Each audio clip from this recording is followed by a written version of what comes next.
to back reviews, folks, as she wraps herself in her winter scarf because I'm too cheap to run the furnace.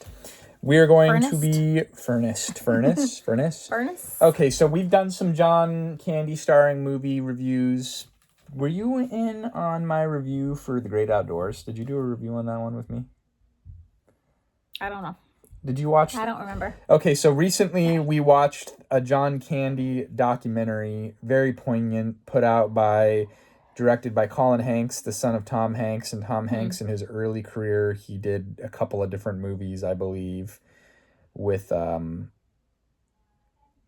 Candy. The first one that I remember watching when we still lived in our old apartment in Anaheim, Volunteers, which is not the best early Hanks film. His early movies are kind of all over the place. But today we are going to be reviewing Uncle Buck. This movie came out in 1989, just right before my second birthday. It came out in mid-August of 89, and you would have been 4 years old at the time, because you're a year older than me.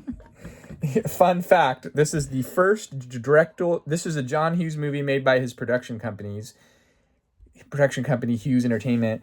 It is the first film where he wrote, directed, and produced it, and it has an hour and 40. I can't even speak. It has an hour and 40-minute runtime, and because of it was made by his production company, it was filmed in the greater Chicago metropolitan area.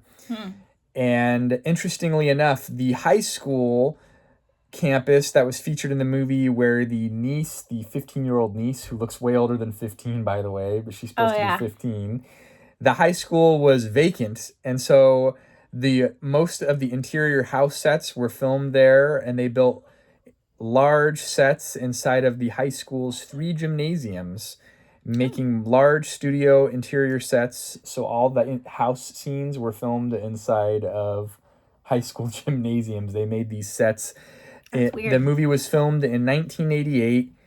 John Candy would have been 38 years old at the time, which is how old I am now. Wow.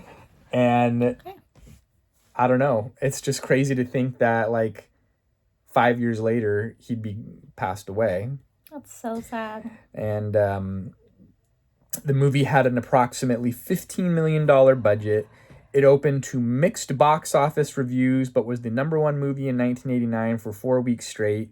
It would be the 18th highest grossing film of 1989. So really, all those indoor shots inside the house they were all in a high school? They were all studio sets that were built inside of high school gyms. I feel really weird now. Well, it just makes it easier to control the production environment. Okay. It said they hired over a 12-week period, they hired a slew of carpenters and tradesmen to go in and build these interior replicas where they could film and move cameras in and out easily. It looked so real. Movie magic. Wow.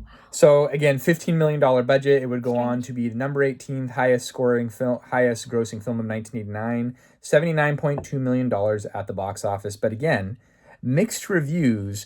Is this the best John Hughes movie? I would not say this is the best John Hughes movie or the best John Candy movie. It's not Curly Sue, so it ain't the best. That's debatable. They cut my hair. That's debatably John Hughes' great film. I don't know. If you know. I think that this is one of the classic 80s movies featuring John Candy in a lead role. The female love interest plays the wife in the movie Field of Dreams, which I believe also came out in 1989. So, oh, really? Fun fact. Charisse, I think her name was in this movie. Her name was Charisse in the movie, and I forgot to write her name down. But we love John Hughes movies. We love John Candy.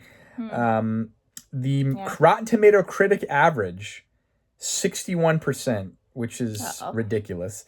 The audience score, 77%, when That's over 100,000 audience members submitted their score. IMDb, 7.1 out of 10. I love the John Candy character as this kind of like degenerate gambler uncle at age 38. Hasn't really amounted to much. He just lives off of his gambling winnings. He has commitment. He has a good heart, though. But he has a big heart, which I think they said that in the John Candy documentary, they said that the John Hughes, they kind of fine-tailored the roles to John Candy as a person. And he was how he was in real life a lot of the times. he was just a very benevolent, loving, kind-hearted guy. And I would say that I know this movie is a cult classic because people have tattoos, and you can go Google Uncle Buck tattoo. People have tattoos of him holding a drill, rescuing a woman from an attempted rape.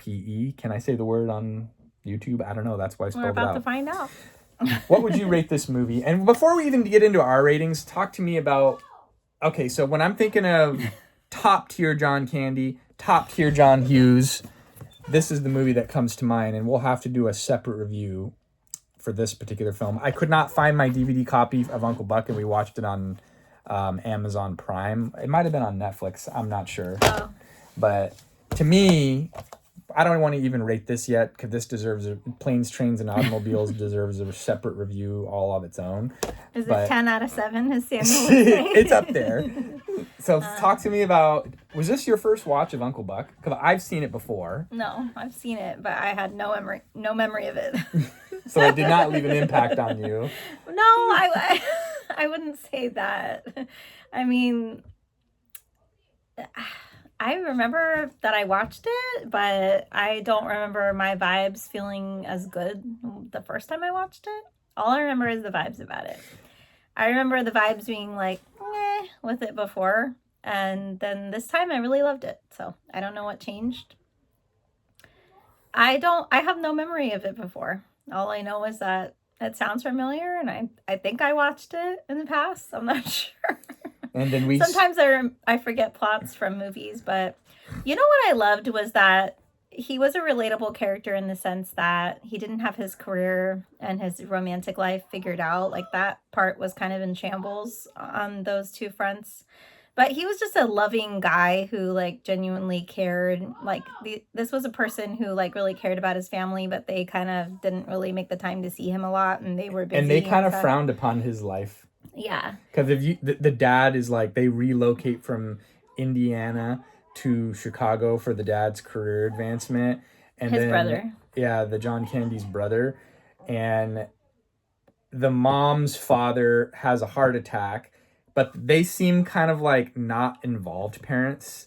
Yeah, because they both seem like career-minded people. It's a 30-plus-year-old It's not movie. True that everyone who's spoiler alert, both career parents, that they're not involved enough. But these particular people, it made it seem like they were more involved with their careers than they were like with their kids. And like, especially the oldest daughter, you get the sense that she kind of like does whatever she wants with, like, and there not was a lot of oversight. Animosity between her and the mom. And so, I think that's why you love the Uncle Buck character so much, is because he comes in and he's like this guy that was never really in their lives, that they kept him at arm's length. But he really cares about them, though. That's why you loved him, because he's everything that you wanted a parent to be. Like, it's the Macaulay Culkin kid's birthday, and he's making, and I remember this scene from like a kid, because you're just like, whoa! He's making pancakes to celebrate Macaulay Culkin's birthday that are the size of a sewer plate cover. It's like so ridiculous. And he goes down to that element. There's that famous scene where like he goes down to the elementary school for the parent-teacher conference with the assistant principal, and she's just like, some kids terrible. Are just a bad egg, and their oldest daughter is an example of someone who's just a bad person and is not going to have a good life and just a bad egg. And then he basically puts her in her place and says lady. That, like, and she has a huge mole. Which is a critical part. There's a lot of slapstick in this movie, like just a lot of funny moments, like him getting hit in the face with the door over and over because he's eavesdropping. And then the other parts that were great that I did research about, but I forgot to write it, but I remember it, is John Candy was really good at improvisation, and they talked about that in the documentary. Oh yeah. And John Hughes was like, just let him roll with it. So like, there's these scenes where like, the niece 15-year-old niece is dating like this one boyfriend that's just looking to have sex with her, and like obviously use her body for his own pleasure. And Uncle Buck is like wise to that, right?